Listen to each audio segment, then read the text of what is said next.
Um, Ted, what happened last time? Last time we're going into, I think a number of villagers were missing from our hometown, or at least a town in the, area that we lived. A group of us, all sorts of crazy backgrounds, have banded together and decided that the gate to the keep wasn't the right way to go, but rather to climb up the side. We saw a couple of, I don't think they were villagers, but they were definitely people lashed by the vines. The vines seemed to have a will of their own, and we overcame that pretty quickly. We clambered up the side. Not everybody. We sort of went in irregular waves, I think is probably the best way to put it, or a chaotic sort of pell mell up the side. And up top, at least one character by the name of the smuggler, Bernardo, was captured by a bunch of beastmen, amalgams, just all sorts of weird biology. You know, some of them were two-legged, but many of them had lots of extra appendages, and their faces were, distorted and so forth. We engaged in a pretty quick fight. I was impressed, at least, how quickly we dispatched them, and then moved into one of the gatehouses, or one of the turrets, or the towers. And in there, we found a number of villagers. I think probably about five or six. Several, of course, were dead, hung with chains. Went down, and one of our number, or several of our number, found a secret passage, or at least a room, an alcove. Discovered some, if I'm recalling correctly, weapons and armor. And then we went into the courtyard, sort of gathering some of these villagers with us to sort of swell our numbers.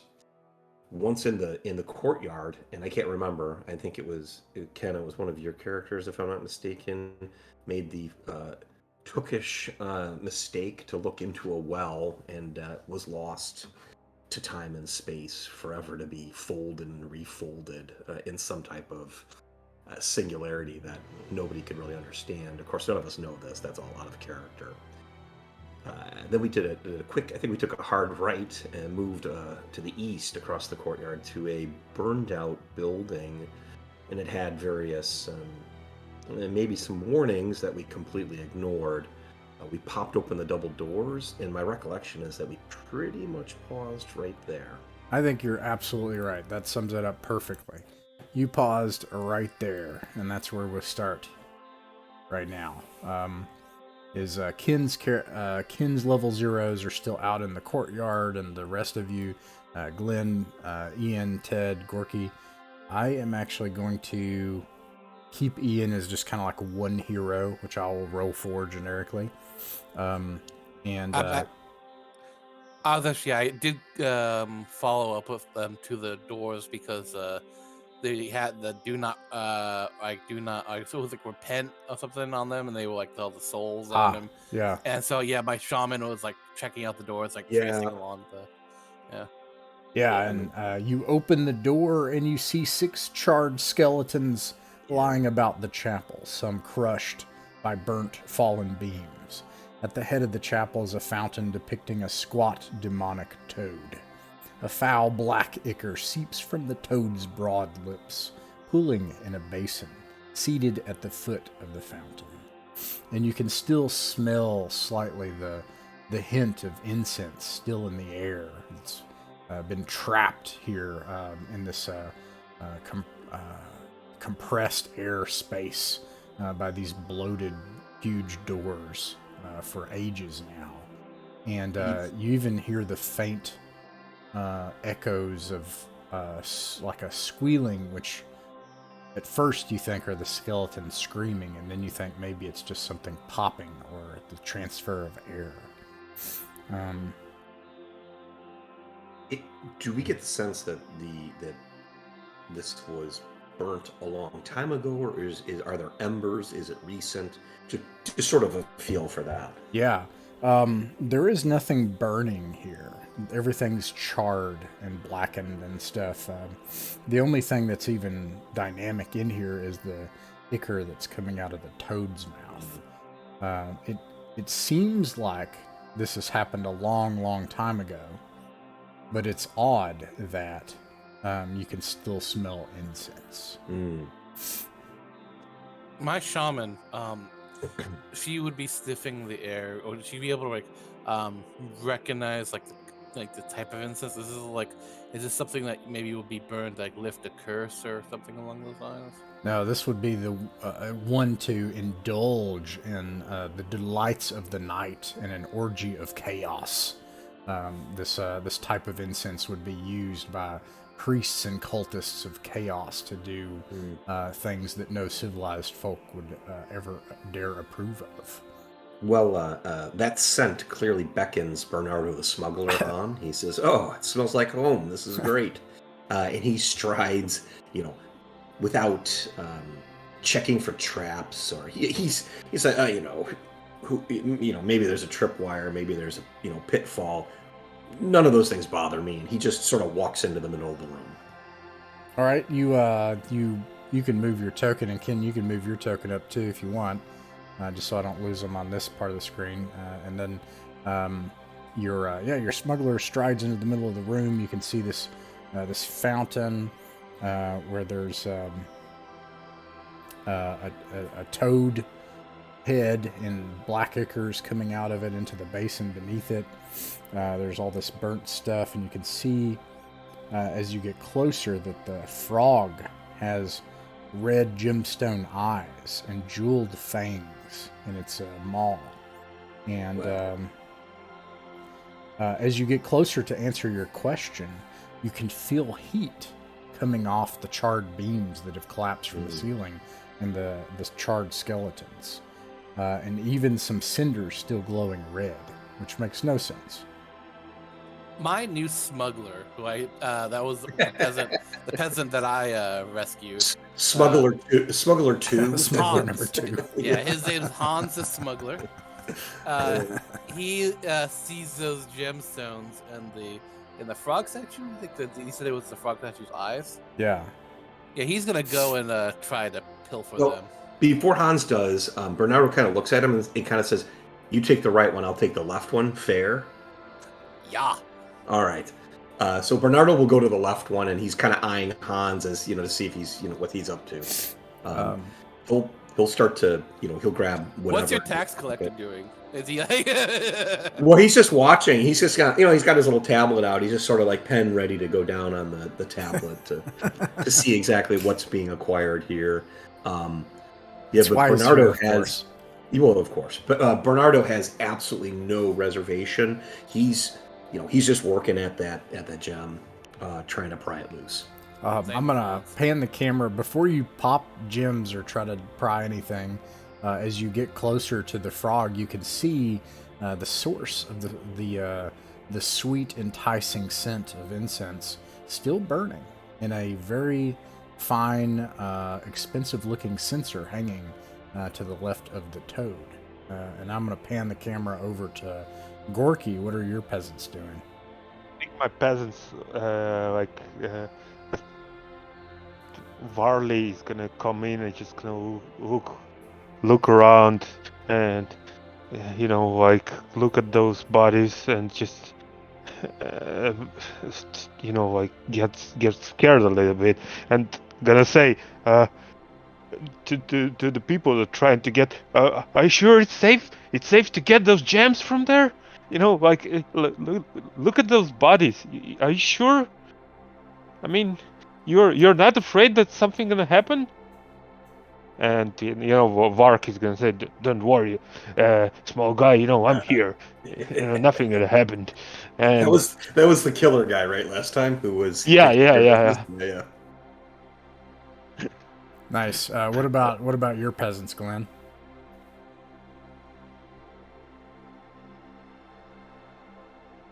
You're muted. All right, sorry about that. That's all right. I think at this point they're just gonna stay by the door. And, they don't want to enter in case pulling those gems causes something. Probably a good idea. And so Glenn's peasants are standing by the door, looking inside as you all do this, and Ted Smuggler, you just stride into the room, and Ken Smuggler gets next to it, and you all approach the fountain with your daggers, about to pop some jewels. And then this happens. The ichor starts to burble, and you feel as you get closer, it gets hotter and hotter, and the air gets wavy with the heat from the ichor.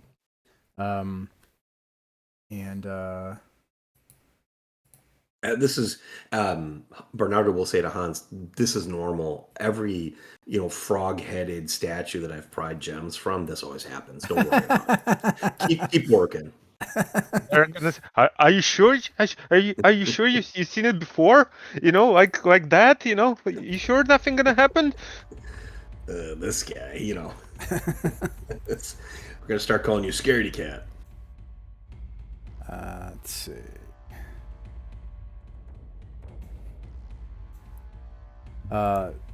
It coalesces the tar does into something with looks like almost arms, and it kind of waves around and moves, and there's this bulbous mass in the center of it, and it lashes out at the two smugglers, and you can roll for initiative. What? Yeah. We never saw this coming. This is crazy. No, we didn't. No. What? Huh? Just for my reference, I'm going to put these. Ken and Ted, if you could move your tokens closer. To the closer. Frog Can head, do. Yeah, put him on top. He's kind of like grabbing at us. Oh my gosh! I don't think I've rolled above a 4 on initiative. Oh Jesus! It's Ted free. is It's 3. free. Yeah, that was pretty bad. Gorky, you got a 14. No, I got. Oh wait, yeah, I got Gorky 14. got 14. Nice. Yeah, it's not so bad. I'm gonna roll for the ooze. Ken got a 13. A 14. Ken got a 14. The ooze got a 15. Uh-oh. I'm getting like Tasha Yar flashbacks if anyone watches TNG. I don't. Yeah. Let's see, and then Glenn, what did you get? Got a 10. Glenn got a 10. Okay. All right. The ooze is able to act first, and it lashes out at the smuggler. It like this bulbous like fat part kind of like hangs over in the center, and then these other parts are kind of waving around, and all of a sudden it whips out and tries to grab a hold of them.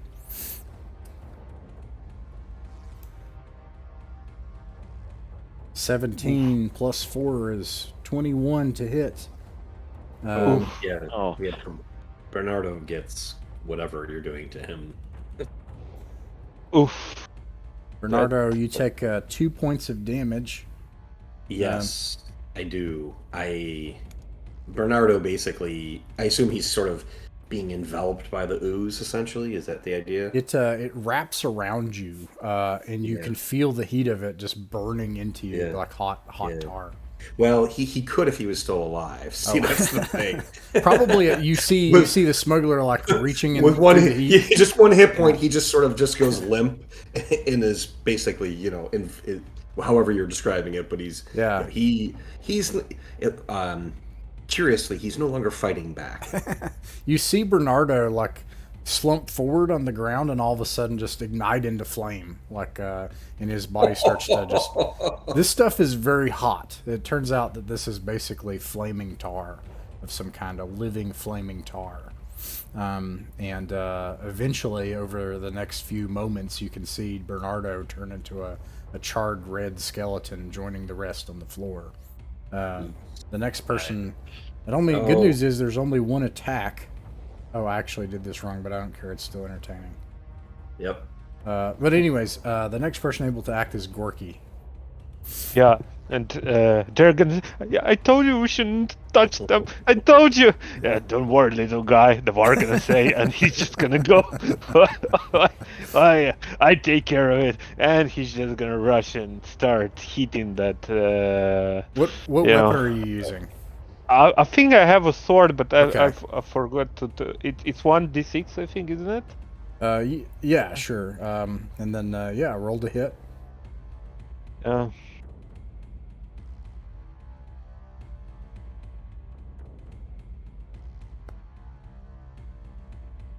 That hits. You can roll for damage.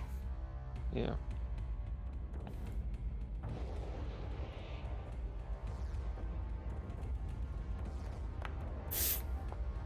You roll 5 damage. You slice your sword into this thing. It just strides forward in the room, like you said, and slices into it.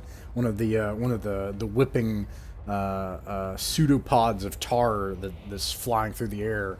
And you can feel the heat coming from it. It's like living flame, and you slice through it, and you come through with the other blade, and you hear it squeal and pop, and then it hits the ground, and then the ooze just goes back into the ooze. And you instead do 2 points of damage.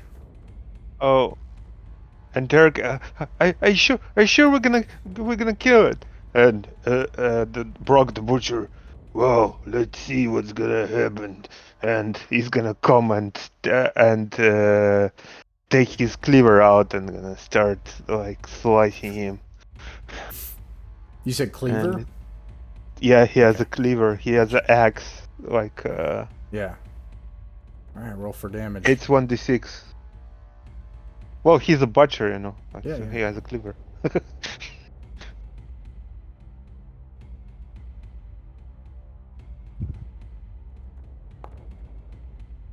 You hit. You roll for damage. He's gonna like, and it's probably gonna see how it's gonna go. 1d6. That's 2 damage.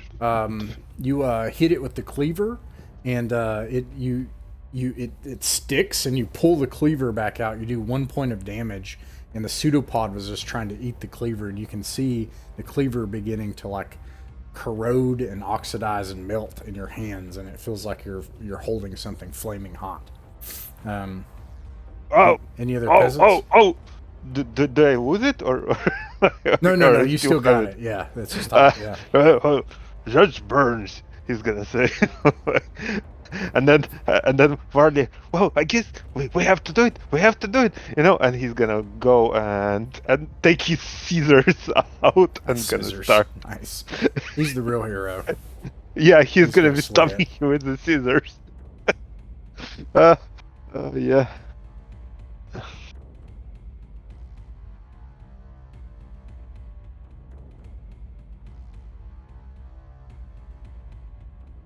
And Ted and Ken, you guys can take a point of luck for your smugglers Ooh. who tried to steal the jewels. Yeah. Did you roll a 1? Yes. Hold on, I didn't have my hard copy, but I want to use the hard copy for this. I'm sorry, I did exactly what I said I hate. I had the digital up, but I would rather use the hard copy. It'll only take a second, though.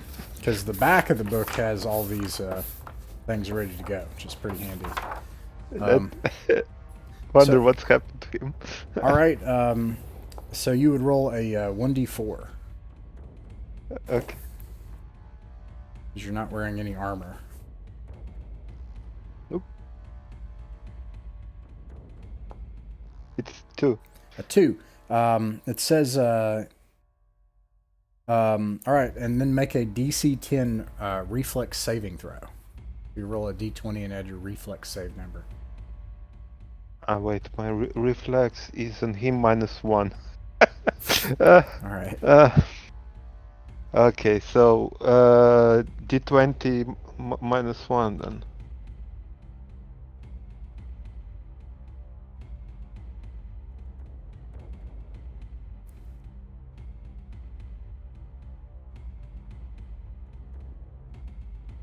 That's 6. a 5. Which is a 5. Okay. You and what kind of weapon? Oh, the scissors. Scissors. He's like, okay, I guess we have to do this. And you rush in, and you realize that it's steamy in here now. It's like steamy, and the air is wavering, and you get closer to the heat and closer, like to a fire, to stab it. And you're running in, and you then suddenly lose your footing. You slip and fall, and you crack down on your back, and your scissors clang next to the floor. And you realize that people's sweat is like pooled around on the floor, that you've slipped on everybody's grime. Your head hits the floor, and you see right next to you the skeletal, charred red face of the smuggler, like looking at you. And yeah, you're prone. Does he get damage or nothing? Nope, Nothing? you just you spend the next round prone. And Varley's gonna no. I'm gonna start like shouting, like he sees that, and Derek is oh Varley, no Varley, he's gonna go like helping Varley. They're like brothers or something like that. I would say that Derek and Varley are brothers. Nice. You know, and yeah, and they're gonna go. Hang on there, Varley. Hang on. I'm gonna save you, and he's gonna attack the ooze monster. Okay. And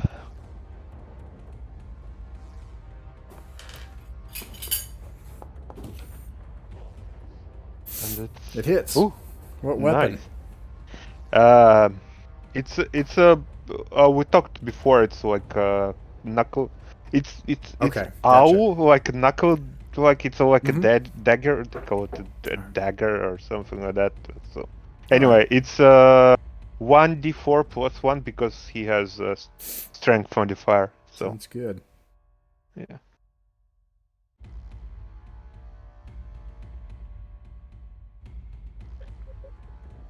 I believe, if I remember correctly, I think that was the leather hole puncher. The all. Yep. Yeah, probably. Yeah, that's just 2. A two 2. damage. He only knows how. Actually, no. You describe it. Yeah. What? Did he kill him? or No. something? Just what do you manage to barely do to this thing with a leather hole punch? And he just doesn't gonna think, not gonna think, and just gonna like, you know, run and gonna just and just, you know, like his hand goes into that thing, and it's probably starts to burn or something like that. Oh yeah, it's probably burning your hand. All right. The next is Kin's peasants. All right. Well, first off, Hans, who was right next to Bernardo, jumps back as he sees Bernardo get engulfed and burned alive, basically. And he's like, the first thing he's recovering from the shock. The first thing he does is like, dibs on the other eye, and then he's gonna take out a sling and try to sling the tar monster. All right. 1 second here. Now I know what it is. It's basically like I will put it on Discord. Oh, so sorry.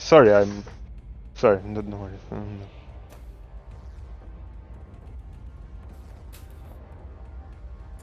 10. Sling. Is this the same as BX? That doesn't make any sense. That would be weird. I think it would just be like +1, +0, -1 or something. Okay, a 10. A 10 hits, and because you're within 40 feet. Well, anyways, yeah. Okay.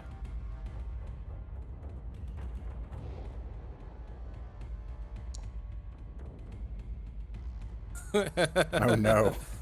All right, next peasant. All right. So, my next one is going to be my shaman Noro, who is next closest, and she's gonna charge at him with her mace, flailing wildly about.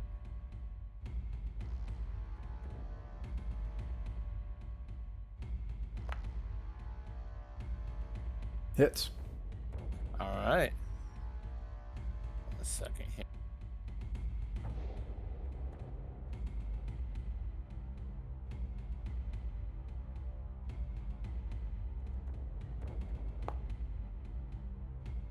Oh man. Okay, next. All right. Then my beggar hubcap, he's gonna bounce on his crutches and try to sling him as well. This is our survivor. Miss. All right, and then my soldier Latro, he's going to lift his shield up and kind of like go at him like he would like if he was part of a phalanx, but all he has is a dagger. So he's gonna like try to like after he approaches him with his shield, he's gonna try to stab him.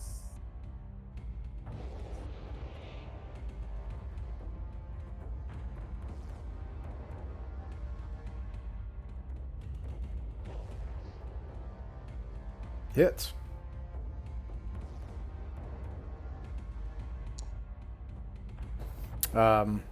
You try to like hold your shield up as the heat increases and try to stab one of the pseudopods, and it bites into it and then slurps around the dagger and then pops off of it and then like raises back up again. It doesn't seem to do much when you try to stab it.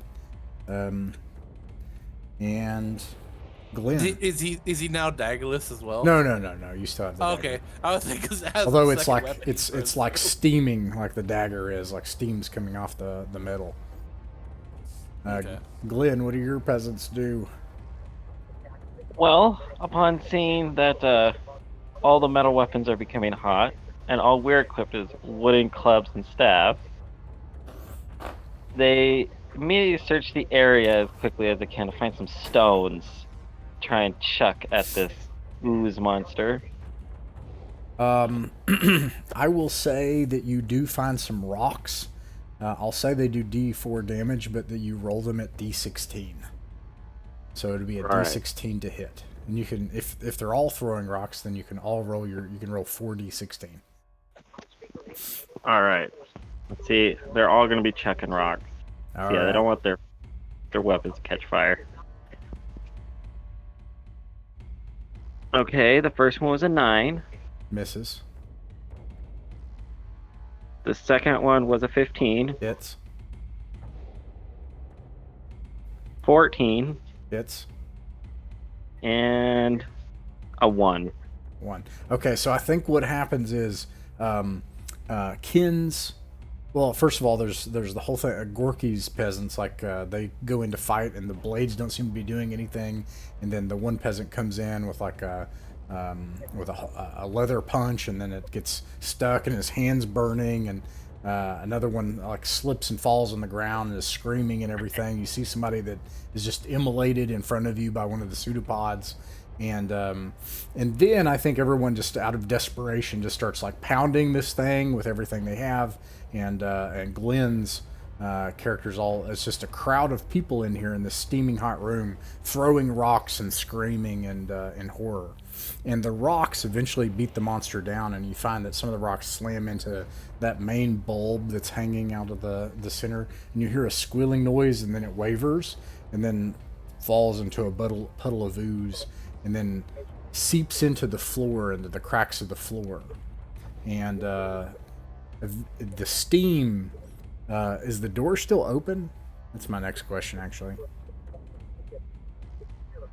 Yeah, okay, so the door's open. I would say yes. I mean, Glenn was running around looking for rocks. I think it seems like it would be. The steam eventually dissipates out of the room, and even though there's this residual heat, the ichor, there's just like black ichor, a film on the floor and then beneath the toad's mouth, but otherwise it's no longer there. It's no longer seeping out of the toad's mouth. Is the tar-like substance still there? It just seems to be not animated. It's or just is like it actually a just thin long? film on the ground. It's nothing like what it was before. Right. It doesn't seem to have motion and No. form. Right. Okay. Delilah, the astrologer, will step up, and is it? She'll put her hand sort of above it. Is it still emitting warmth or heat? No, just the residual heat that's left in the room. It's no longer emitting any heat. Okay.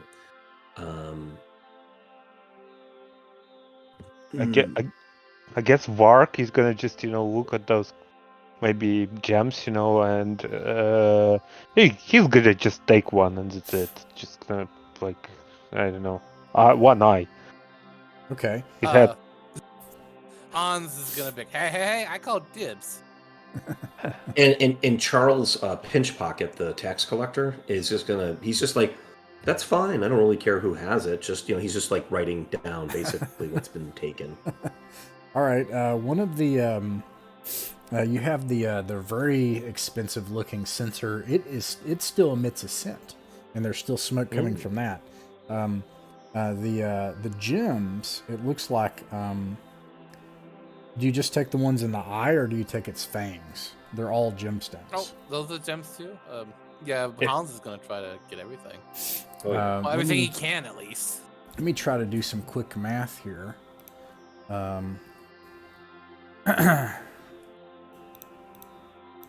Vark is gonna take at least one. I don't know, whichever. Doesn't So matter. I'll just divvy it up amongst you all. So each of you gets 525 gold pieces worth of gemstones. Each of one. Oh, 500. Oh my god, we have to survive. No, we have to. Maybe we should just go back and that's it. You know, like we got the money. You know, why bother? The astrologer will can Noli or Nolar, your shaman. No. She'll Noru. She'll kind of motion her over and say, do you think there's any additional effect from this incense, or is it just ceremonial?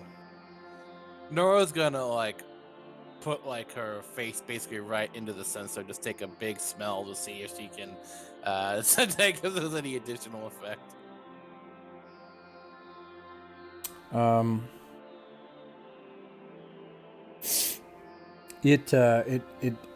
It gives you the sense of it gives you puts you in a sensual space, and takes you away from this place. It makes you feel like, oh, everything is fine, and maybe I could have more.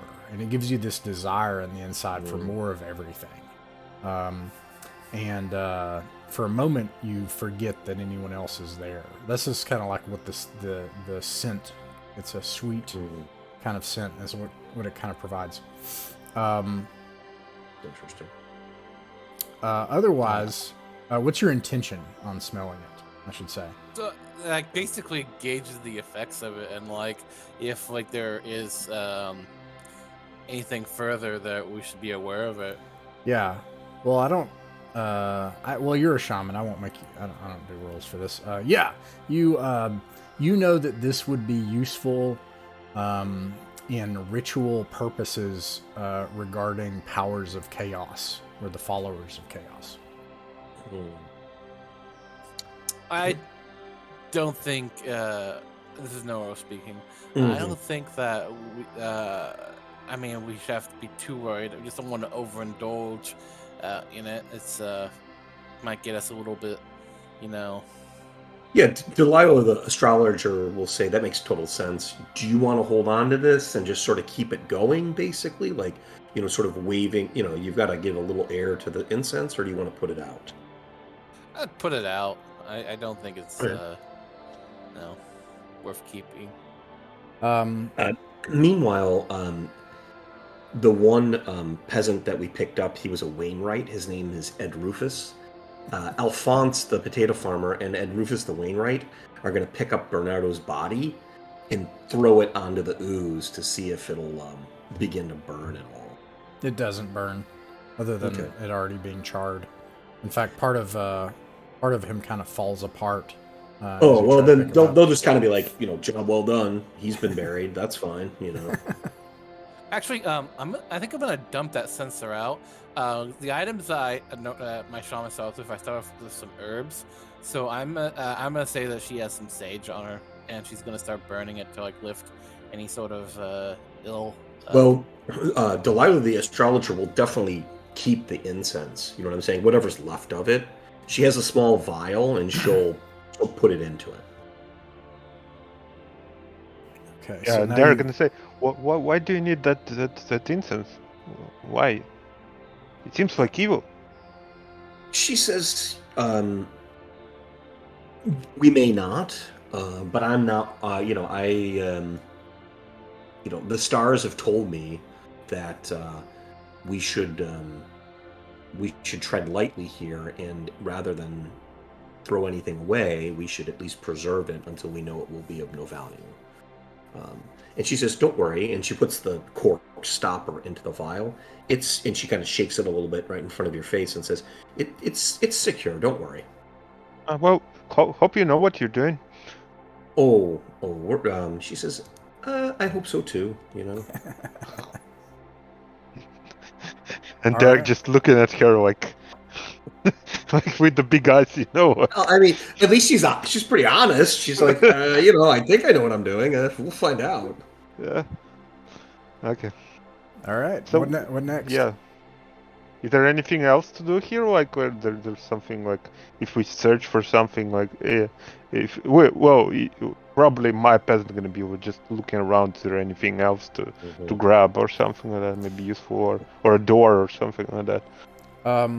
It takes you 10 minutes to do that.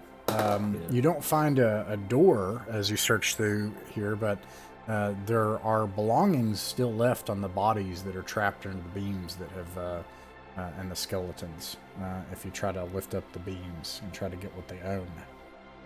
Alphonse, the potato farmer, will help anybody who wants to try to lift it. He and Ed Rufus the Wainwright are relatively strong, and they're happy to help. All right, as you lift the charred and blackened beams off of the skeletons and everything, you hear that popping noise, a squeal. You think, is that a scream? But then it's just like, no, just leftover embers of things that have popped and cracked through here. Maybe. But then lifting the beams, you find a blackened iron coffer. An old, perhaps a tithe to the Lords of Chaos. With a lock on the front of it. And there are 3 scorched chainmail hauberks that are still in good enough repair for use. And 3 blackened maces and 1 flail. Oh. Would my soldier be able to use like any of those without yeah, it's penalty? a great point. Yeah, I will say that because they're a soldier, they can use all that stuff. Okay. And are they all one-handed, or is that flail like two-handed? I'm pretty sure that all those things would be one-handed. Yeah. All right. He's gonna go and grab that flail then. All right. Try to open that coffer. I don't know. Maybe does anyone have? And yeah, probably Varley's gonna see. Oh, whoa! There's a coffer there. We can open it. Is anyone by profession left? You look at it, a smuggler or thief or criminal. Yeah, I've got Hans. Does Hans have a lockpicking kit or a thieves kit? He does not. All right, you're confounded by the lock. It's a very good quality, and you don't think you would be able to open the lock. Latro, my soldier, he's gonna take one of the maces. He's not gonna use his brand new foot. Don't be hasty. What if there's a potion or something in there? You might destroy it. Well, we're not gonna get to it otherwise, so. Well, and this is Charles Pinchpocket, the tax collector. He's like, well, we don't want to destroy anything that might be of value. He's somewhat, he's got a cagey and slightly conservative. He's like, we're perhaps we find a key. Who can say? If we can write it off as a loss. Nice. He's not gonna interpose himself. He's just trying to, he's got kind of an oily manner. He's like, be careful. The soldier that responded as in tax legalese. I know, right? Take a point of luck for that. Yeah, that's hilarious. It is hilarious. What was it? I said take a point of luck for that. Okay, cool. And then he says he's not gonna use his brand new flail on it, but he's gonna take one of the maces and he's gonna bash the lock. All right, make a strength check. Just roll D20. D20 plus your strength modifier. Okay.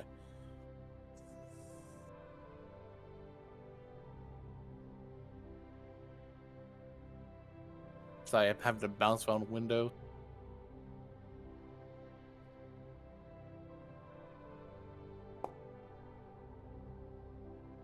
That passes. You're able to smash it open. I will see if anything is damaged. Oh. This. A D3. Oof. It is damaged. But that doesn't mean that it's not usable. because as you smash open the coffer, it doesn't contain potions or donations. Instead, smashed among unholy black silken cloth, stitched with the golden signs of chaos, are more cones of incense that you've smashed up. Ooh.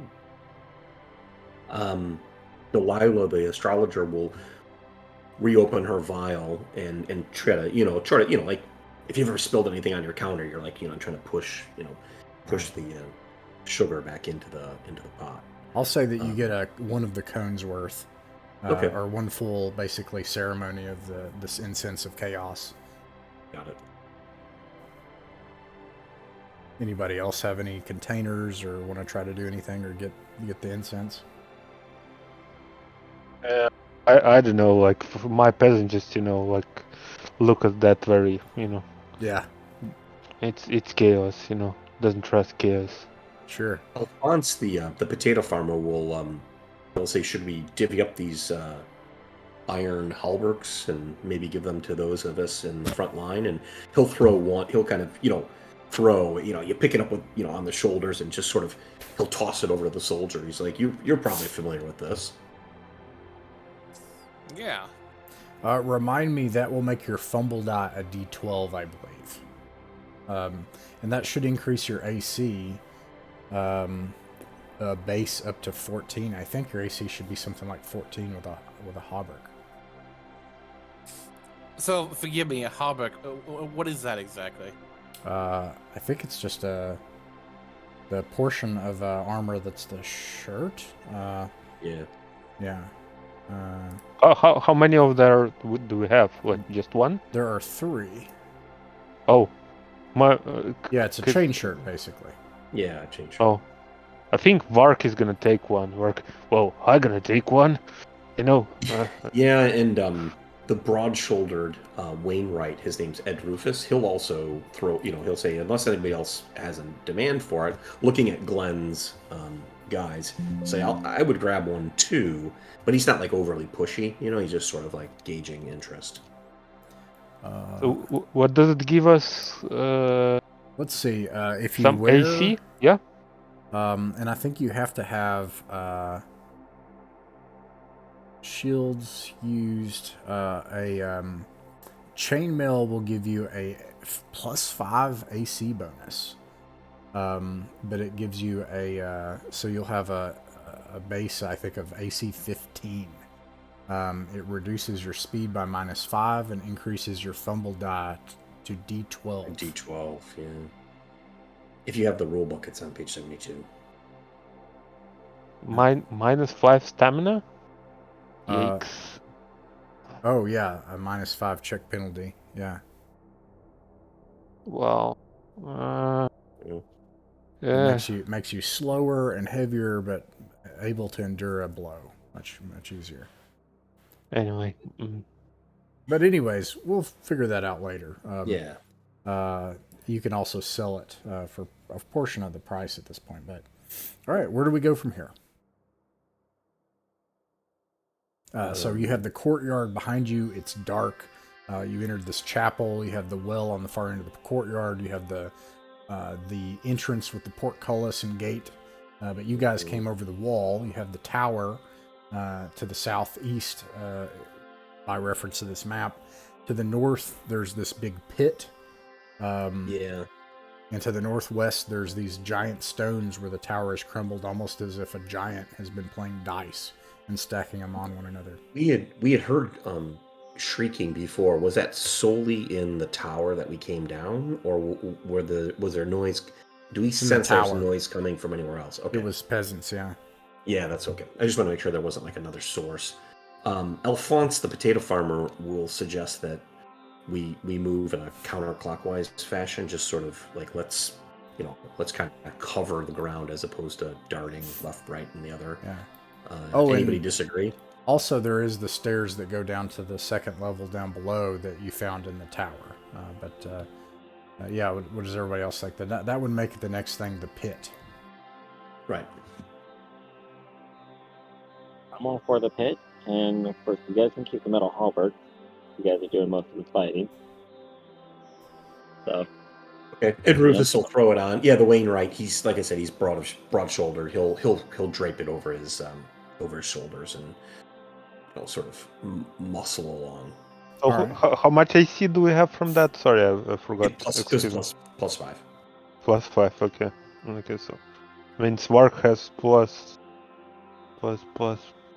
He has 16 now. Okay, that's nice. Yeah, just make sure if you fumble, let me know. Yep. So that I don't forget. All right, if you can move your tokens up there to the pit. So you leave the chapel, you take a right and look into it's dark, it's evening, and so it just looks like it just falls off the earth into blackness.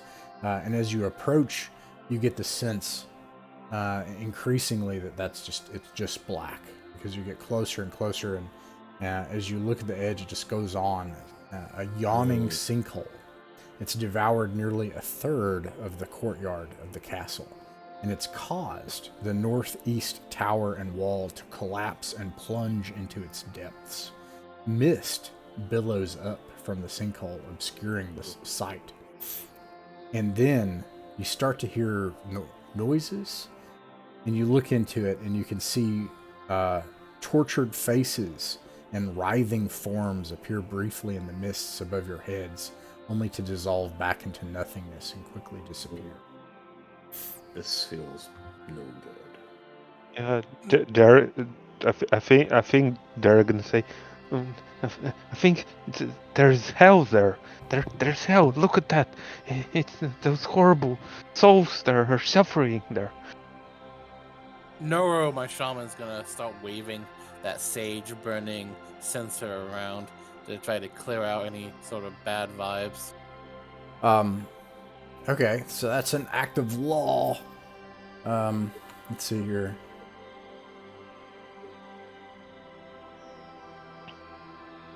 It works just around you, just around the different peasants, and it does seem to clear the air with the cleansing scent of sage.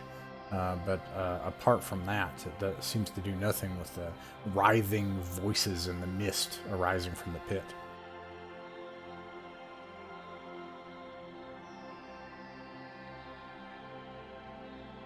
Yeah, and they're gonna say, I wonder what caused it. Anybody else think about throwing a rock down there?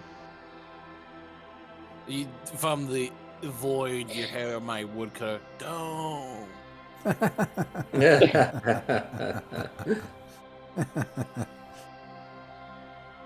One of my gamblers, I think it was F, he's gonna throw a pebble down to see how far down it goes. You take a pebble and you look to see how far down it goes? Yes.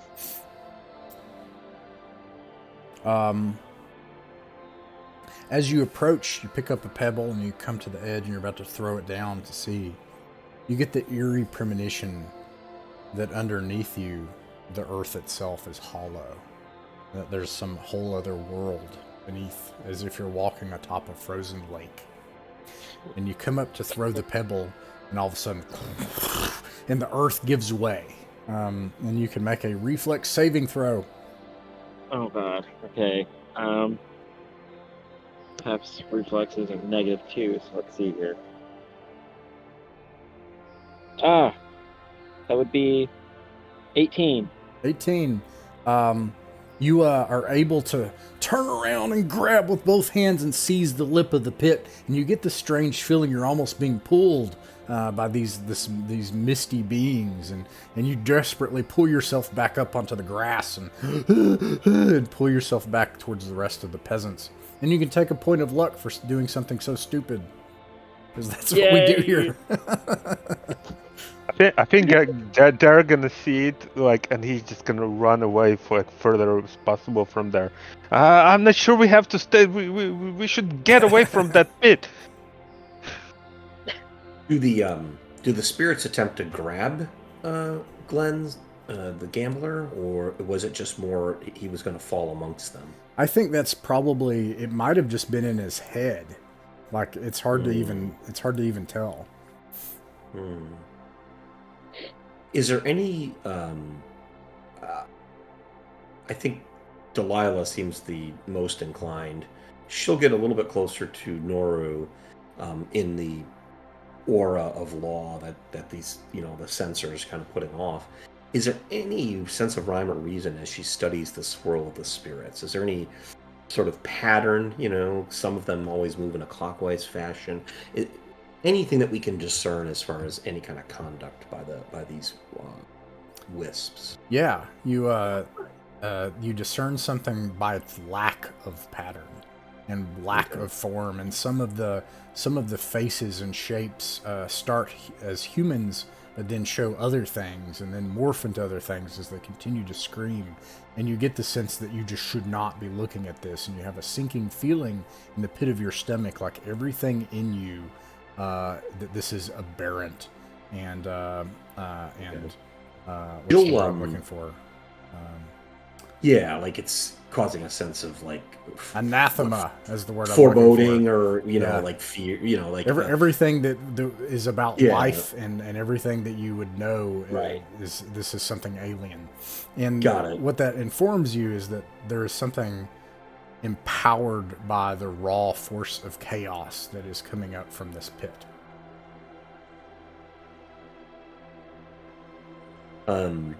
The best, putting that into words, Delilah, she does her best, right? Like, but she's trying to convince everybody, like, don't stare into the abyss, it's going to stare into you, that kind of a concept. But also, she'll ask everyone, is there anything we can do to ward? Perhaps, I've heard of, using symbols or wards, to maybe hold them at bay. Is anybody knowledgeable about such matters? I, unfortunately, am not. The only one I could think of, maybe Nora would know something. As far as like symbols, but I couldn't say for sure. Yeah, maybe so, but for this to be, 300 feet across or more, in an endless abyss that's hundreds of feet down at the very least, if not beyond what is could be held within the mind. That would be, there's no way anything could, no kind of sigil or something. What would be apparent is that your best bet would be to find the source and stop it. If that's the sense that Delilah has, she'll share those observations. She's like, I'm no expert, obviously, but I don't know that there's anything we can do here now. And Alphonse, the potato farmer, Alphonse the first of his line, the potato farmer will say, well, let's continue north. We need to see the full lay of the land before we can figure out where we want to plant our potato. Where we want to go next. All right. So he'll start stomping off in his boots, just to, off to the north. I think Ian's character is the one that had the lantern, so. Yes, that's true. Let's see here. Didn't we find torches too? Yeah. Yeah, we did. Yeah. The I also have candles, so like, and infravision as well. So my two halflings your have two hobbits. They can infravision. just see in the dark. Yeah. Yeah, infravision. Yeah.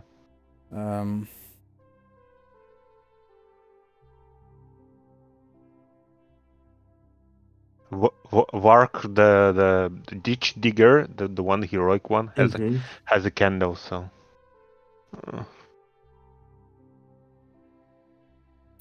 You see a bunch of dead brambles and matted weeds that look like they've been put here, covering and grown over top of something where the flagstone of the courtyard path has been broken. That's one thing that you see. The other thing is you see the keep's massive wall on the northwest side of the keep here has collapsed, and the stone blocks they fall down a rocky slope, and as I said before, you can see kind of, if you're facing north to the left front of you here, the northwest, you can see blocks are precariously balanced atop one another as if a Titan's game of dice took place. Well, It said there was like oh, sorry, I didn't mean to interrupt you. No, go ahead. I was saying, you said that there's like overgrown shrubbery or like what have you, like covering something on the ground. Yeah, and then there's the rubble and the weird stuff that's placed on one another. I also want to note, you see an eerie glow to the northwest that's kind of surrounded by vine. Hans is like, which one of you have scissors again? Alphonse will say, I don't have scissors, but I've got this. And he holds aloft his pitchfork. And so he will, with his pitchfork, he will, at distance, he will try to, lift it as if it's hay to see if he can maybe clear a path or, something like that. And Varley gonna say, I have a scissors? What are you implying? Do you want to do some hedge trimming? See if we can get rid of some of these brambles? See what's under here? Do you think it's safe? Hans is like, oh yeah, it's totally safe. Delilah's like, no, it's not safe. Well, Varley's gonna, all right, and he's just gonna go like start trimming the stuff here. Okay, as you trim and you use the pitchfork to pull up the dead brambles and matted weeds, you find a long flagstone, half buried in the muddy ground. As you pull away at the rotting soil, you discover a sigil carved into the face of the flagstone. Is it one of those 8-pronged arrow things? Yeah. I think we identified as a chaos symbol. Let's see. You would need to be a learned person to have any chance of knowing what the sigils are. Delilah's an astrologer. I don't know. Does that absolutely. give you something? Yeah. Okay. Delilah can make an intelligence check. She will make an intelligence check. Let me see what her intelligence is real quick. Okay, it's 0. It's +0, so I'll just roll regular. Here we go. 12. A 12. Okay. Delilah then has seen sigils like these used on very old star charts.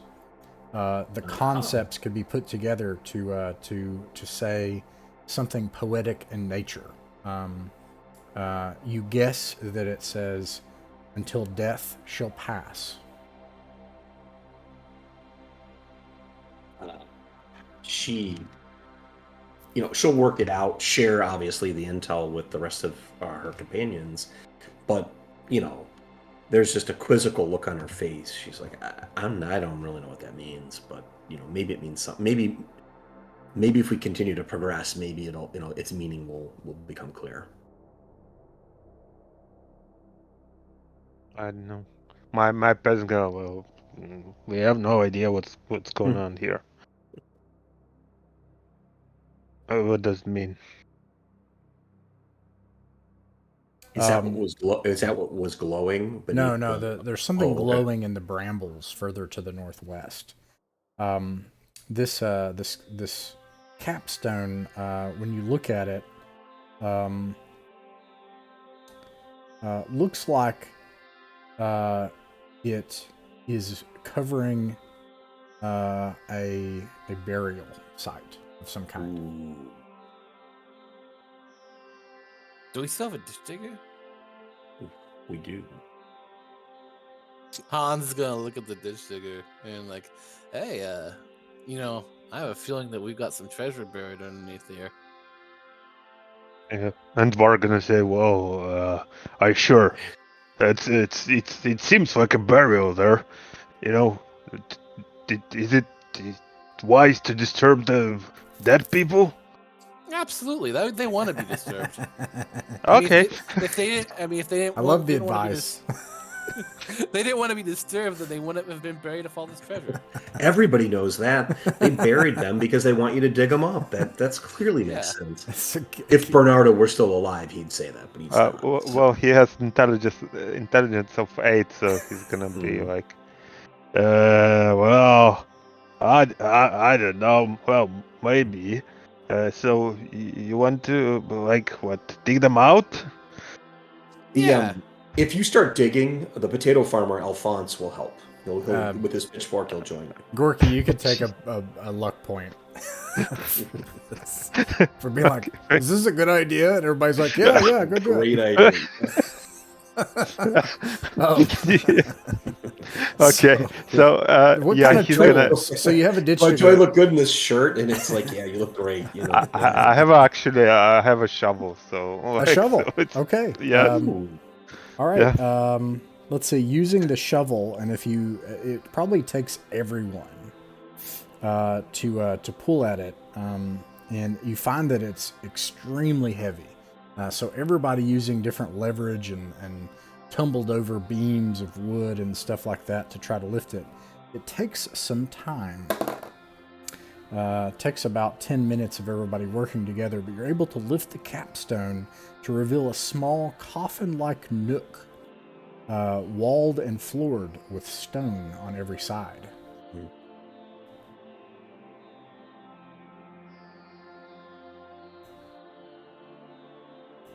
What do you do? Smuggler. Oh, sorry, go ahead. Go ahead. Vark is gonna say, well, we found some kind of coffin there. What should we do with it? And now, how we open it? It's a stone coffin, you're saying? It just looks like a little container in a little thing that's walled with stone. Are we talking like a bread box, or are we talking like this human big, size? I thought it was a coffin, like half of a coffin. human, maybe. Okay. Right. I'll eye the two halflings and kind of gauge, like, would they fit in it? I'm not really sure.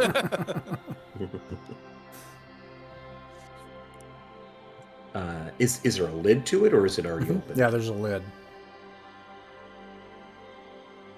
Well, the Wainwright at Rufus is not unlike our ditch digger, slightly challenged in the intelligence department. So he'll think like, oh, well, we dug this thing out, and let's pop the lid, and he'll go to one side and look to see if someone's going to help him lift it.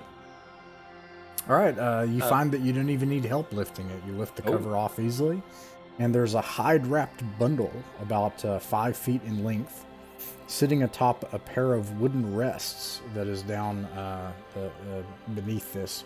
You see a stone idol of some sort of... actually, let me look this up. I really want to know what it looks like. Oops.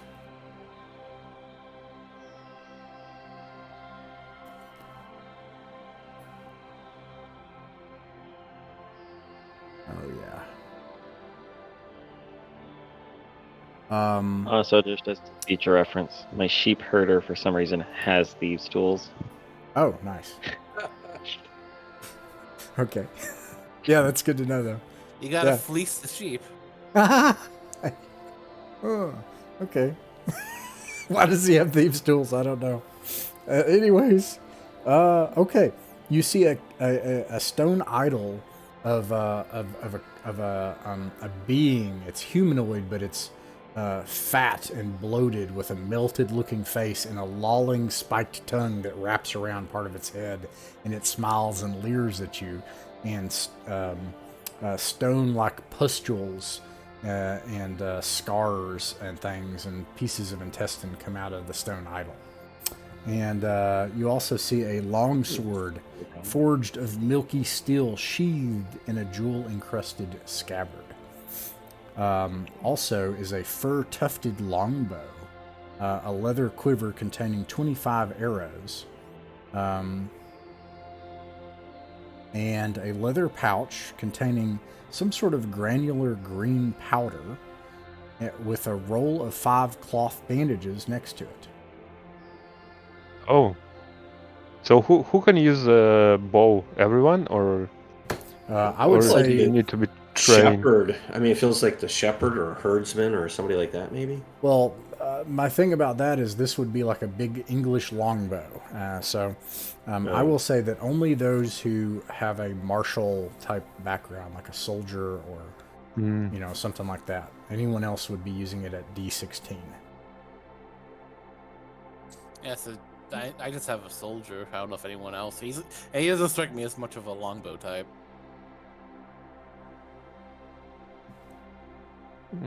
What about the sword? Is it also a military? Well, when you look at the sword, it looks like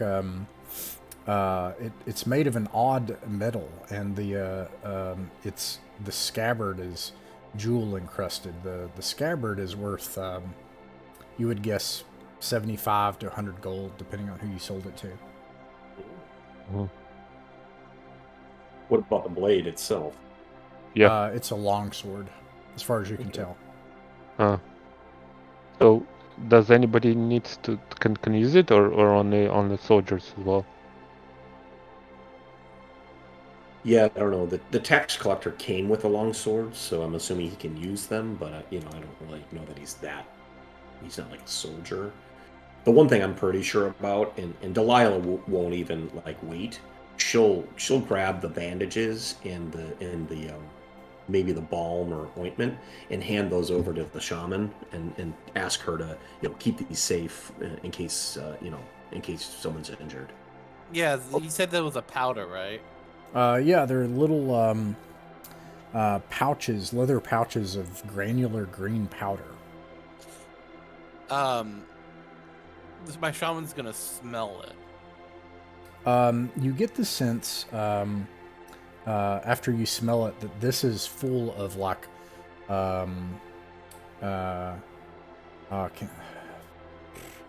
fennel and raspberry leaf, and you can even get this sense you can smell sage and something like effervescent in quality, like a peppermint or a eucalyptus, and you're like, this is to heal. This is to help clean wounds and to heal someone. And being that it's dried, you know that you can make a tincture by adding anything that's clean liquid, like clean water or wine or liquor. Okay. Yeah, she's gonna store them just in case. Yeah. Well, I think Vark then gonna take a long sword, and if somebody needs just a short sword, he can give it to somebody else.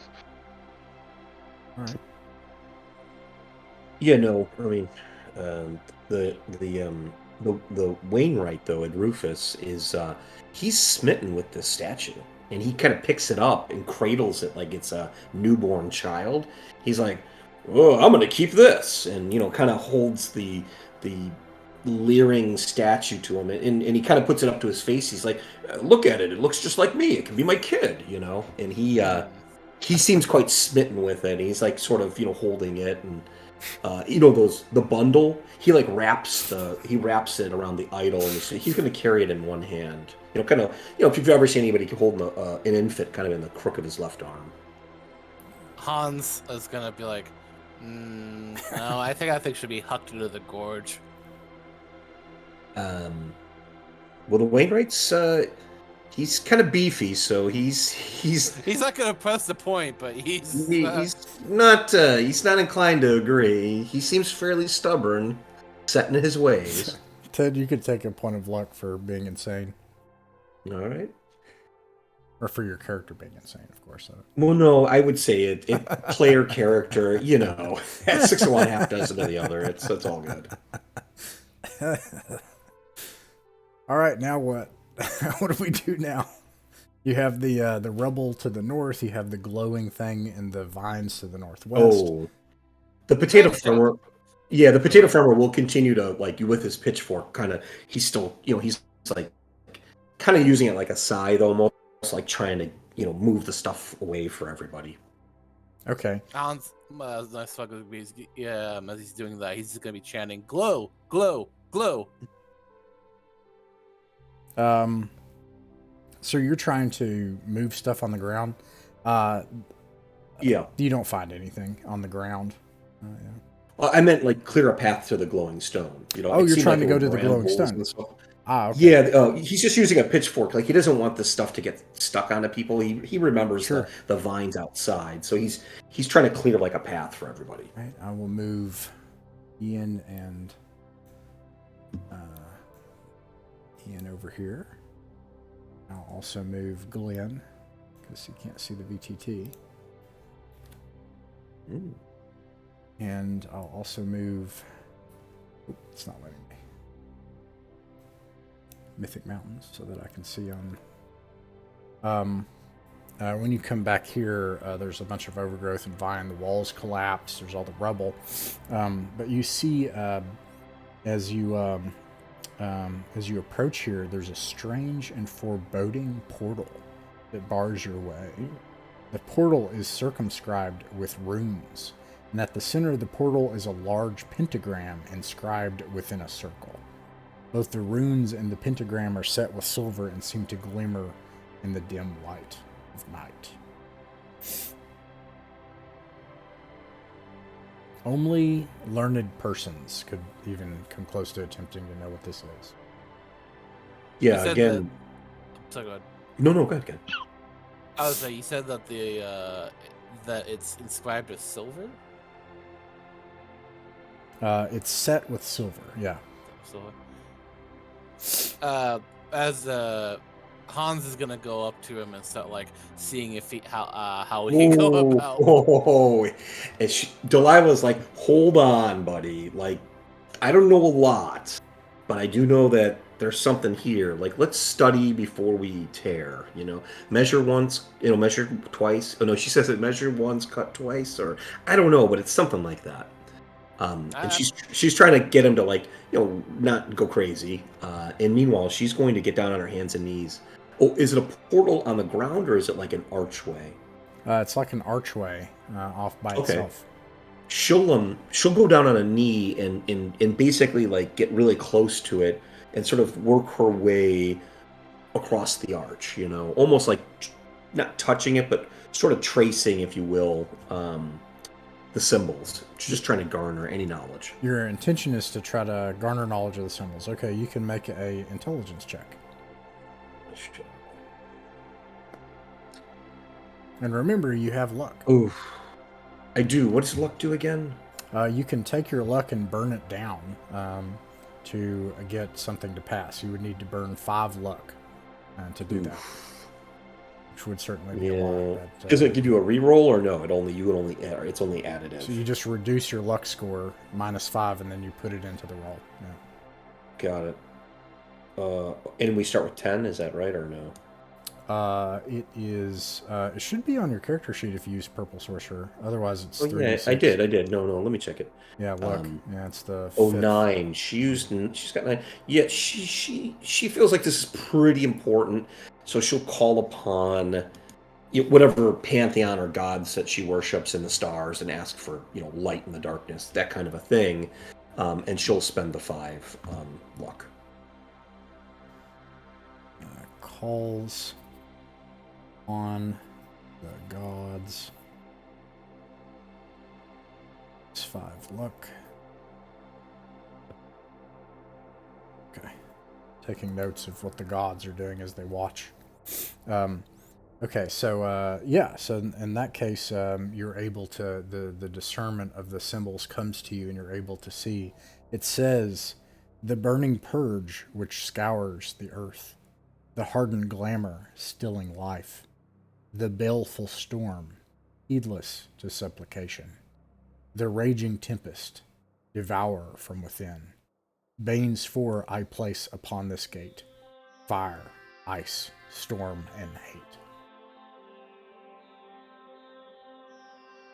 And they're gonna just, like listen to that and just think. I don't think it's safe.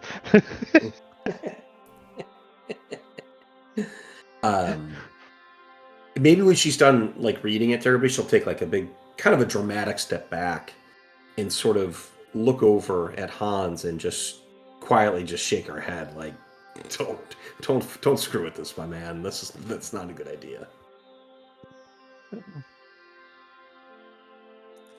Hans is like still very tempted. Oh, I hope he would be.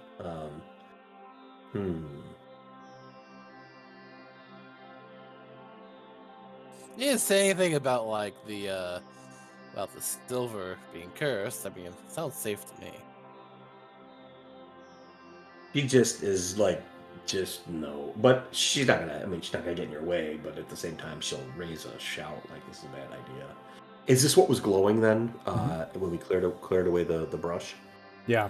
I mean, they're gonna say like, "Are you sure? Are you sure you want to do that?" I mean, you seen those words? They seem like very bad words to me. And Ken, what are your peasants doing with it? Oh, Hans is wanting to like pry out the silver. Oh, okay. But he's being talked down. Oh, okay. For now.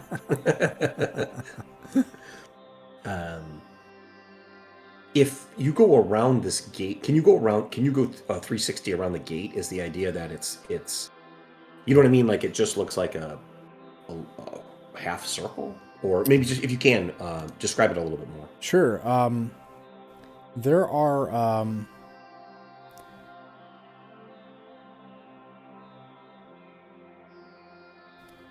the wall here is crumbled basically on the northwest side of the keep, and the towers are just there's just tons of stone all around you to the northwest and to the north and northeast as the walls have crumbled and fallen.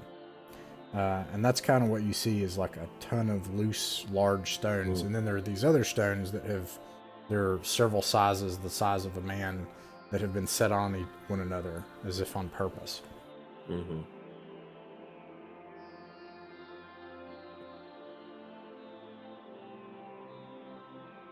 Well, my vote is the portal. Either we go through it or we wait here to see if this is where the creatures who've been attacking the village have came from.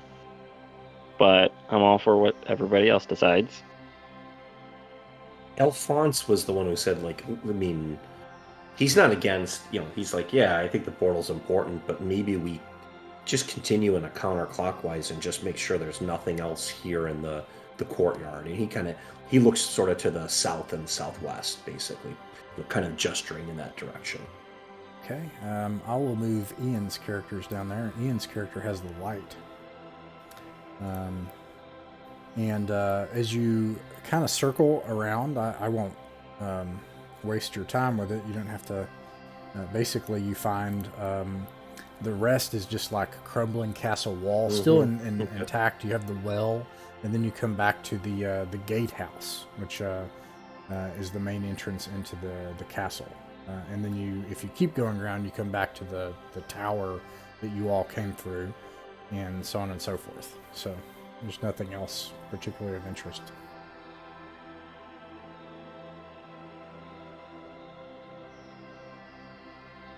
So either the stairs down, it would seem, at least, the stairs down or the portal are, kind of the choice. And not unlike Glenn's peasants, nobody has, at least these peasants here, the peasants I'm controlling or whatever, they don't seem to have a strong view one way or the other. Anybody feel strong? Yeah, my peasants would say that we should maybe destroy it or the portal, and yeah, Well, I didn't and say destroy it. How about we go down the stairs then? Yeah. Ken, I'm sorry, Glenn, what did you say? You want to go down the stairs and inside the one tower? Yeah, like before we do anything with the portal and see if anything comes through it, in case that's what the creatures are coming from, why don't we go downstairs and see what's there? But also keep in mind the ooze monster thing that we just fought could be down here, because It did seep down through the floor, Hmm. so we got to keep our wits about us. Yeah, and Delilah is obviously she's pondering the riddle or poem or whatever it is, and wonders if the fire of the ooze monster isn't maybe a clue. Fire, ice, storm, and hate. And she throws it out to the group, the party.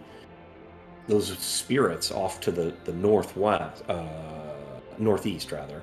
Um, do you think they're the storm, or are they hate, or maybe are they neither? And she's just she's thinking out loud, just basically throwing ideas. But if Glenn's recommending or suggesting that we go down the stairs, everybody else kind of says, yeah, that we're down for that.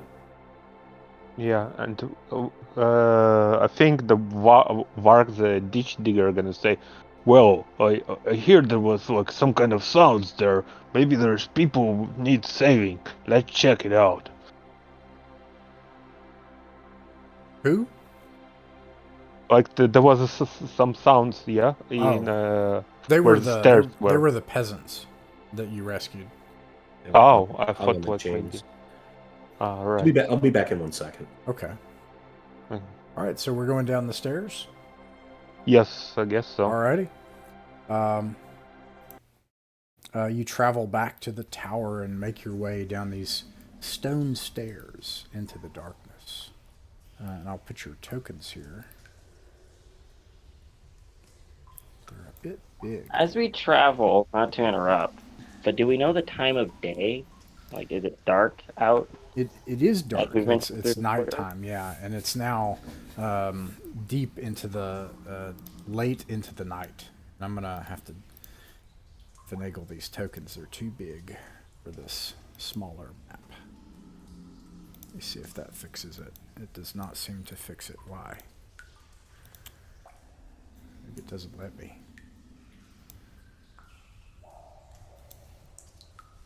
Update. Scale. Let's make it a 0.5 scale and see if that works. That is a bit much. Let me do 0.7. There we go. That's at least manageable where people can see. I don't want your tokens so large that you can't see anything.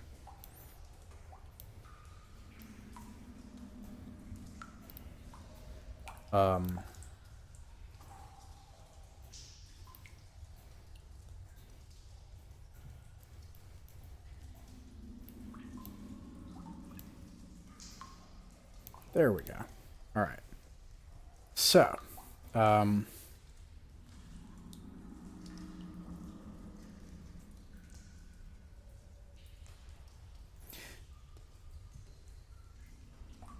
you're traveling down these dark stone,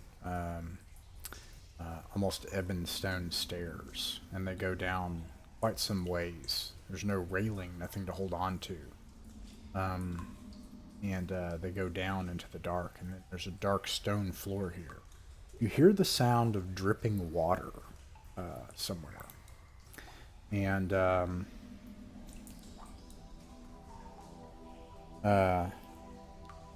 you pause for a moment on the broad stone steps. You think in Ian's peasant's lantern light. The glimmer of gold is at the edge of the light, several steps below, kind of across from where Ted's character is. I'll get you guys closer together here, at the bottom of these stairs. And then the stairs continue down. That's what you see so far.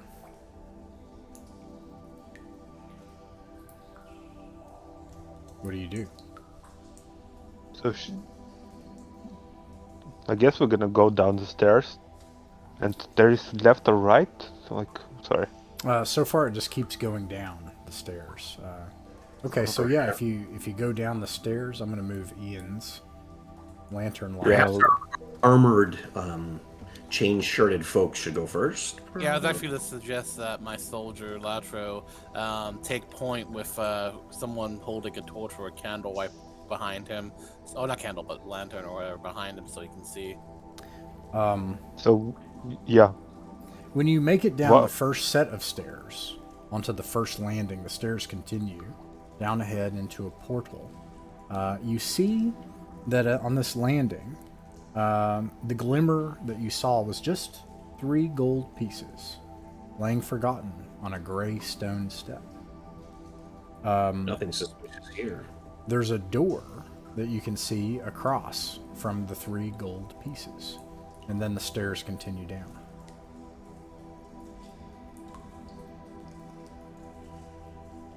My smuggler's gonna look at everyone like, does anyone want those? You know, the tax collector is just going to watch you. Just if you take them if you like. I'm sure they're not cursed. It's probably fine. About that. Don't forget, 33 1/3%, rounded up. You know, he's like, you're in the top tax bracket, so you know, keep an eye on you. I think my sheep herder Beth is going to be courageous enough to grab at least 1 gold coin. Nice. All right, you grab a gold coin, nothing happens. Yeah. Like seeing that someone's swooping in on him, he's gonna go and try to grab one as well. All right, you grab a gold coin, nothing happens. He's gonna bite it to make sure it's real gold. It is definitely real gold. It's a real gold coin. Okay. I'm gonna grab the last gold coin. Something's gonna happen. Nothing happens.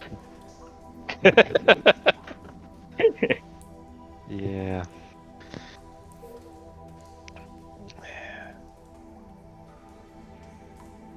I was gonna say we do have 3 hobbits. I have one as well. Jeff. Why don't the halberd wearing folk have the hobbits lead in front so they can see, and maybe we should keep our light kind of dim, just in case there's something down here. You know, kind of have the hobbits on a leash, leading the blind. Okay. Hobbits do not want to go first, trust me. Okay. Vark is gonna be just going first because he has chainmail and a kendo, so he's gonna be going first. Like hobbits do not want to go first.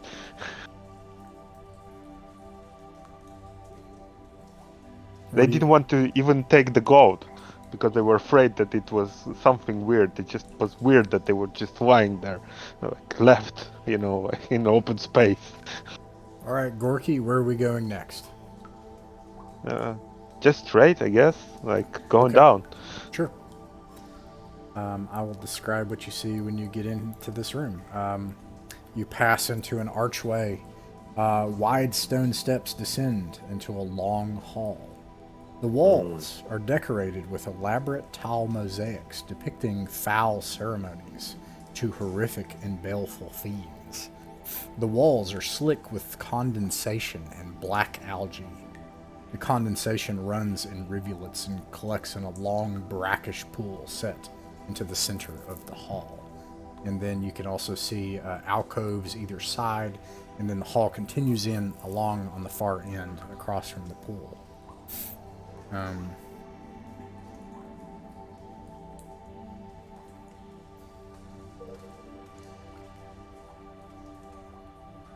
I think Vark is gonna come and just look at that water. What's there?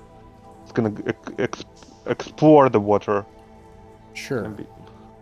Let's see. It's thick with black algae and natural slime that's accumulated here. It's narrow in relation to its length, about 20 feet deep of black sludge in it.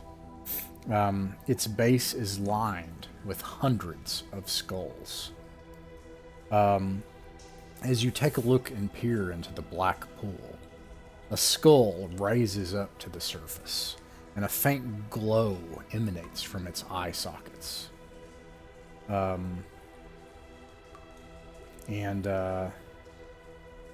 It says, "What are you doing here? This place is accursed. The pits of chaos and doom burble up from the other world. lords. You are fools to come here. What are you doing here? And Vark is gonna just look. Well, we're trying to stop everything. What's going on here? Fools indeed. We are the ancient enemies of Phelan and Molon, cast into their accursed pool as mere decorations. Hatred! I've burned for eons with hatred for Phelan and Molon. Oh, what I would give my soul the release it would have to know that they were undone. So maybe you can help us. Yes, I no longer have a corporeal form, but if you carry me with you into battle against the hated Chaos Lords, I will aid you in any way that I can. Hans is like, yeah, those guys, Malon and Phelan, those are jerks. If you want to help us, I got a sack you can get into. Charles Pinchpocket, the tax collector, is going to be like, hold on, Huddle. This guy failed. Why do we want to work with him? That seems like a really bad idea. Why don't we figure out what he did last time so we don't repeat it? But if he doesn't know what he can do to help us, I mean, if he knew what was a way to beat these Phelan, Molon, Bolon, whatever, he would have done it. You think that he's got like extra knowledge sitting at the bottom of a murky pool? I don't know. I'm not sure we need to, kind of hang out with this guy. And he doesn't mind if the skull hears him. Like he's basically kind of doing a little bit of, he kind of wants. He's sort of challenging him, like, and if he knew how to beat these guys, all of a sudden the bottom of the pool anyway. Brackish bottom of the pool gives way, and he says, "Behold the power at the bottom of the pool that I keep." And then like the water starts to give way and like sink, and suddenly you see a hole going down into another area, and all the water gives way inside of the pool. And you see a bunch of skulls at the bottom of the pool, mounds of them. Let me see if there's anything else. Yeah. And then there's a hole. Yeah. Yeah. Vark is gonna say, well, everybody makes mistakes, for sure. Let's give him a chance. So go ahead. Yeah. And I think Vark is gonna like take the skull. No, here, fellow. Hope you can help us. And he's gonna take him. And Varley, you have a sack. Can you give it to me? Sure. And he's gonna take a sack and put the skull into the sack. My long-awaited vengeance, so long overdue, is coming. Phelan and Molon, you will pay the price for your treachery. And he starts, and then you like start putting him in the sack, and it's like it's starting to muffle, and the voices. The tax collector's like, thank God this guy doesn't charge by the word. I mean, good God, chitty chat. What's going on? That said, though, the Wainwright, the somewhat large and dull fellow, will clamber down into the bottom of the pool and sort of stick his head, in hands, sort of looking down the tube or the whatever it is hole that's there. All right, you can move your token down there to the south end of the. You mean out of that safe alcove? Yes, sir. Here we are. Where is it? Right here. Okay. And move Mythic Mountains so I can see what's going on here. The inky cave that you find yourself sliding down into is nearly submerged in water. And you have to keep your head up out of the muck as you go down into the cave. The slick ceiling is dripping with the black algae as it plops into your face and eyes. Stalactites hang from the water's surface, requiring you to shimmy from side to side as you go down this slimy chute of cavern. And skulls bob and float and leer at you with empty eye sockets. The chamber is as still as a tomb. And as you slide down into the cavern, suddenly you're in this pool in a cave.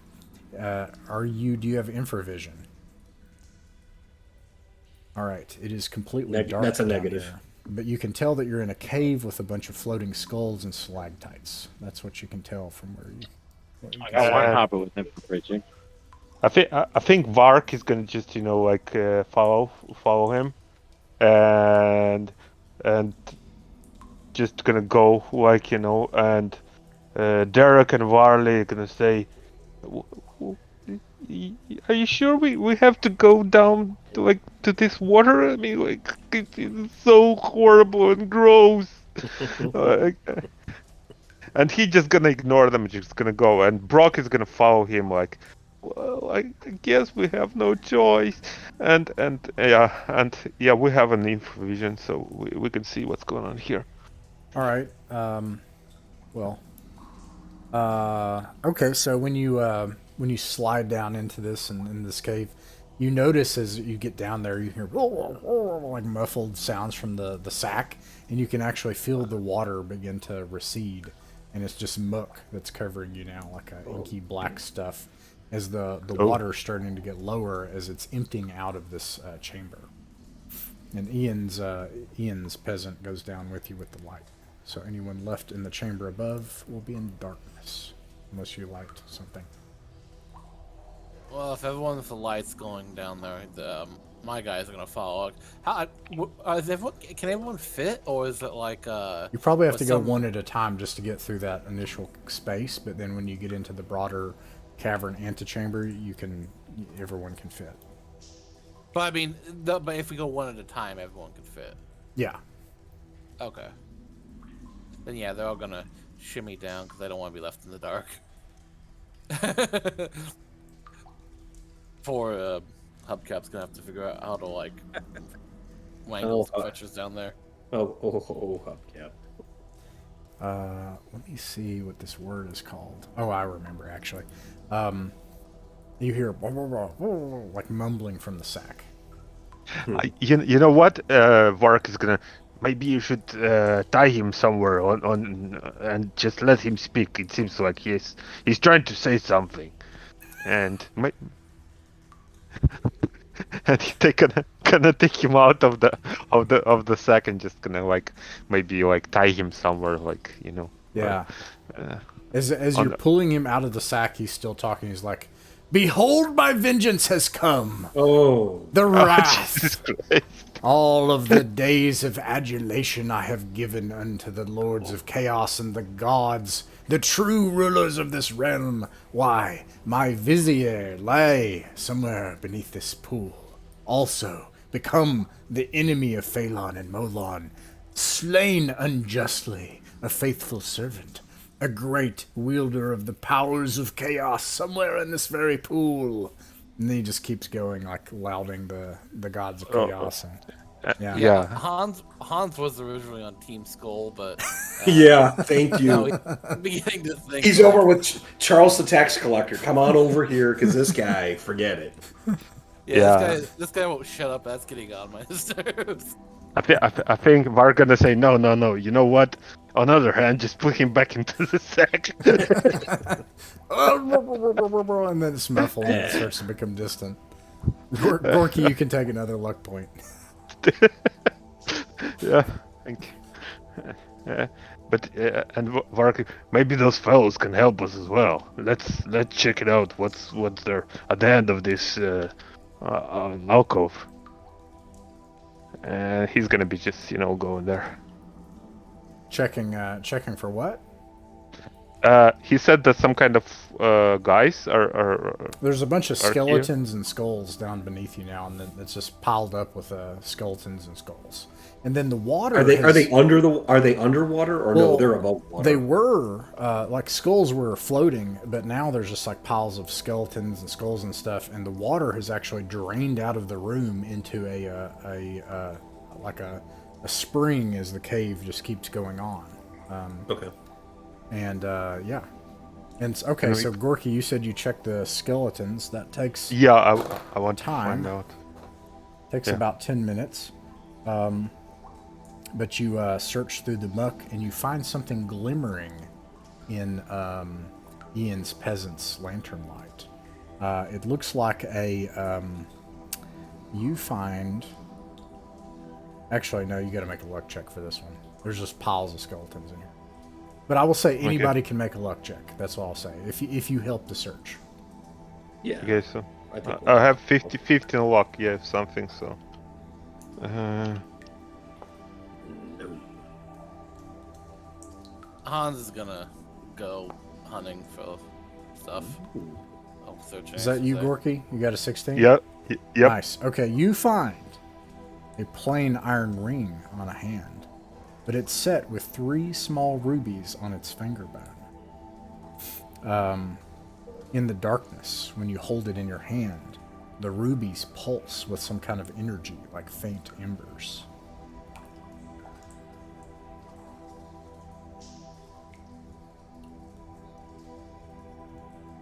And who is it that picks it up, actually?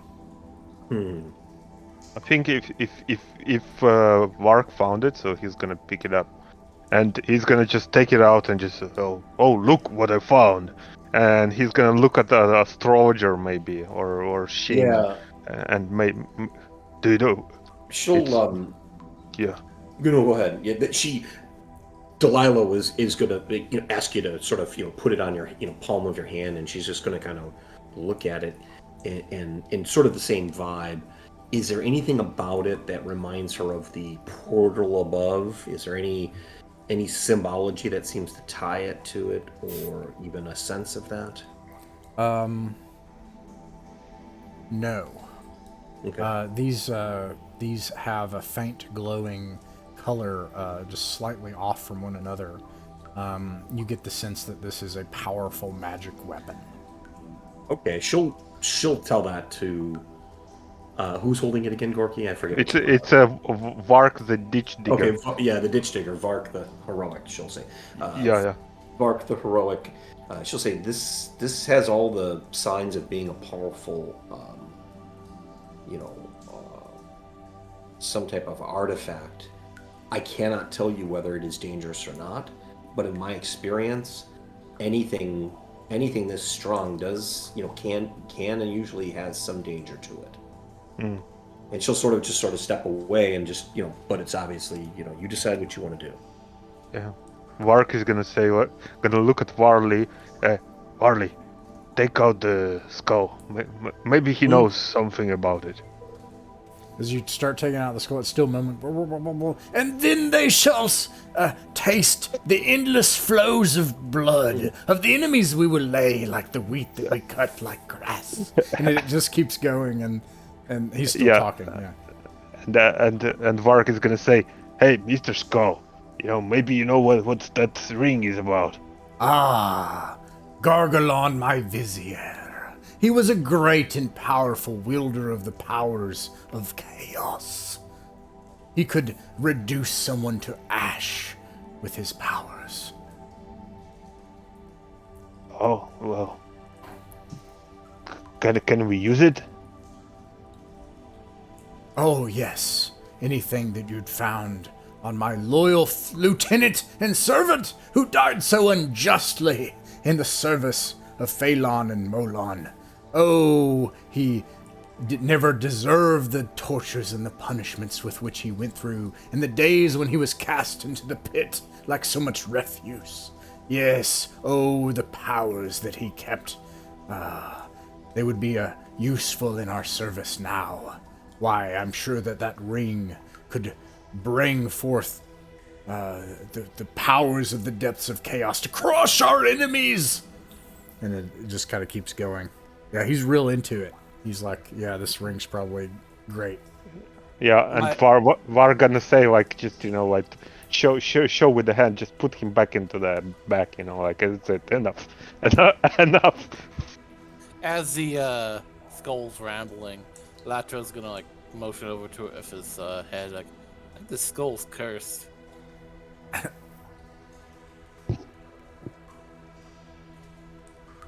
Well, it could be. So, does anyone want to?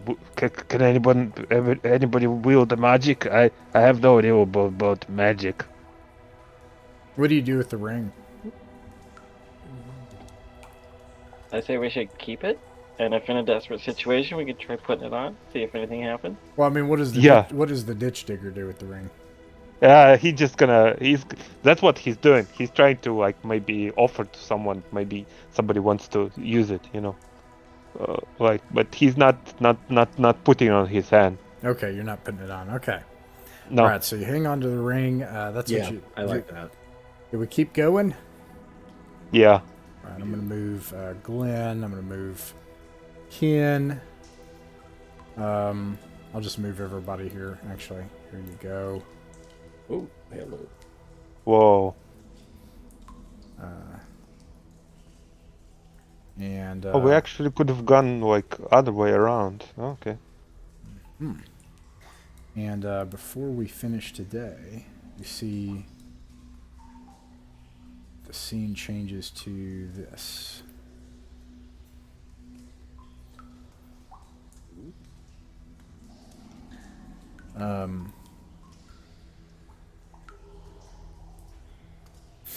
The wide stone of the cavern, the icky blackness narrows until you come down and it opens back up again into a pool where this fluid and some of the skulls and bone fragments are spilling out. And you can see a dark sand beach of a vast underground sea.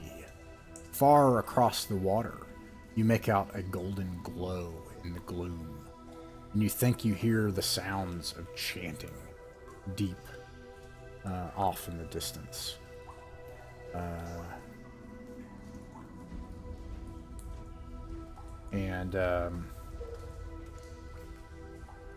Let's see. An enormous Minir stands at the water's edge, a long ship. It's docked just at the sandy beach. Dark waves lap at its intricately carved faces on its bow. Past the towering standing stone, a dragon-proud longship emerges from the darkness, hull scrawled with forbidding sigils and runes that glow a sickly green in the dim light.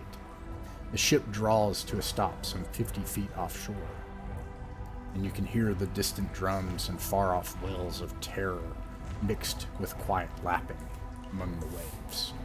And that's where we'll stop today.